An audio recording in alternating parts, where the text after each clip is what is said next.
दोस्तों ऐसे लग रहा है कि लाहौर के अंदर पहले 3 सीजनों वाली लाहौर के अंदर वापस आ चुकी है और हसन नवाज और रायली रूसो ने आज जो लाहौर के अंदर के साथ किया है मेरे ख्याल में अब उनको ख्वाबों में भी आएगा। हसन नवाज के मैं यहाँ पे मेंशन उसको ज़रूर करना चाहूँगा क्योंकि जिस तरीके से वो 3-4 मैचेस के बाद फेल हुए थे उसको फिर टीम से ड्रॉप कर दिया गया, लेकिन आज भी उस बंदे ने ये शो किया है कि मैं अभी भी पाकिस्तान के अंदर अगर मिडिल ऑर्डर की बात करें T20 के अंदर तो वह पाकिस्तान के बेस्ट बल्लेबाज है जो करंट हमारे पास लॉट है, क्योंकि हमारे पास इतने कोई शानदार किस्म के बल्लेबाज तो या कोई आईपीएल की तरह इंडिया टीम की तरह हमारे पास कुछ 6 प्लेयर पीछे तो सुपरस्टार पड़े नहीं हुए। तो हसन नवाज ने बताया है कि हम वर्ल्ड कप में उसको ड्रॉप करके बहुत बड़ी गलती की थी। तो आज भी क्या शानदार किस्म की उसने बल्लेबाजी की है, स्पेशली पिछले मैच के अंदर देखें और आज के मैच के अंदर देखें। हसन नवाज की एक खास बात यह थी कि वो नीचे भी खेल रहे थे, ड्राइव भी खेल रहे थे। इससे पहले हमने ये समझा था कि हसन नवाज सिर्फ हार्डर बैटर है, लेकिन लाहौर के अंदर रावलपिंडी के बाद मेरे ख्याल में दूसरी टीम है जो इस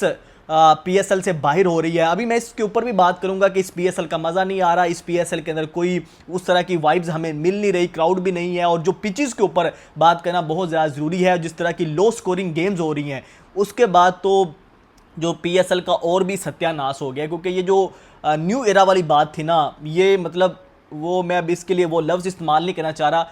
बहुत सारी चीज़ें हैं जिसके ऊपर डिबेट की जा सकती है, लेकिन उस्मान तारक की बात करें और जो हसन नवाज, इन दोनों ने आज कमाल किया है। मैं इन दोनों का नाम इसलिए ले रहा हूं क्योंकि रायली रूसो ने भी कमाल की इनिंग्स खेली है, 60 किया। उन्होंने 49 बॉलों के ऊपर मैच को लंबा लेके गए और फिनिश करके आए। उसके बाद हसन नवाज की बात की जाए, आउट हो गए, लेकिन 49 जो उन्होंने बनाया है वो बहुत ही शानदार था।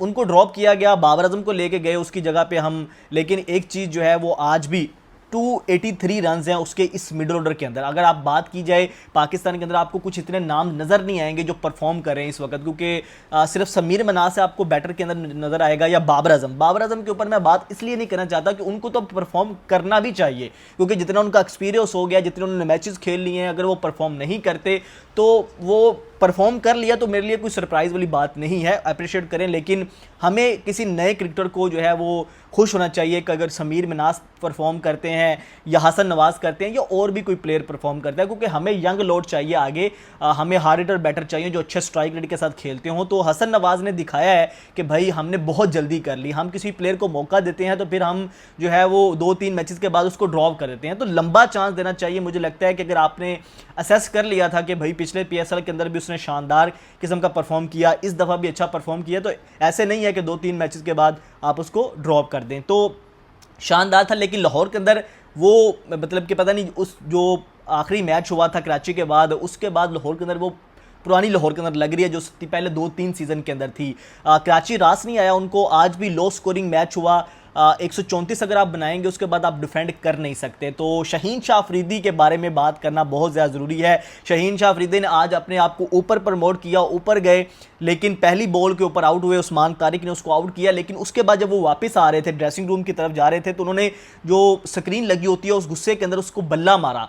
तो वहाँ पे स्टेडियम के अंदर जो फैंस थे वो बात कर रहे थे, देखो जो इसका एटीट्यूड ऐसे देखो जैसे सेंचुरी के ऊपर आउट होके आ रहा है। तो ये चीज़ थी कि अगर आप जो इतनी फ्रस्ट्रेशन दिखाएंगे तो मुझे लगता है कि उसके बाद जो है वो फैंस भी बात करेंगे। तो मुझे लगता है शहीन शाह अफरीदी को अपना गुस्सा कंट्रोल करना चाहिए था। कोई इतनी बड़ी बात नहीं थी कि मतलब आप इस तरह का गुस्सा दिखाएं, इतनी फ्रस्ट्रेशन दिखाएं। तो ये चीज़ थी, मुझे लगता है कि कंट्रोल भी इनको करना चाहिए कि और उसके अलावा अगर फैंस की बात करें तो फैंस नहीं है, पीएसएल का वो वाइब्स नहीं आ रही। पीएसएल इस तरह से बड़ा फोका फोका पीएसएल लग रहा है। और फिर जो पिचेस के ऊपर मैं लास्ट में बात इसलिए करना चाहूँगा कि अगर आपने इंटरटेनमेंट दिखानी है T20 के अंदर, अगर अपने पीएसएल को ऊपर लेके जाना तो आपको फिर कॉपी करना पड़ेगा आईपीएल को। आईपीएल के अंदर देखें पिछले मैच के अंदर 200 बना, 196 बनाया उसने मुंबई इंडियन ने, और श्रेयस अय्यर आए और पंजाब की किंग ने वो चेस कर दिया। 16-17 ओवर के अंदर 200 चेस कर देते हैं, और यहाँ पे इतनी इन्होंने घटिया पिचेस बनाई हुई हैं कि 120-130 टीमों से नहीं बन पा रहा।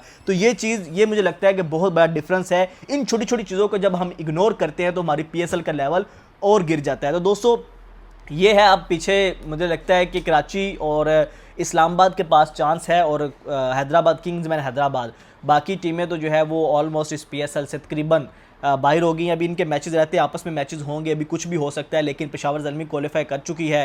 तो अब देखते हैं क्वेटा ग्लेडिएटर जो है वो इनके पास भी चांस है। लेट्स सी क्या होता है। पॉइंट टेबल जो है वो अभी थोड़ा सा बदलेगा।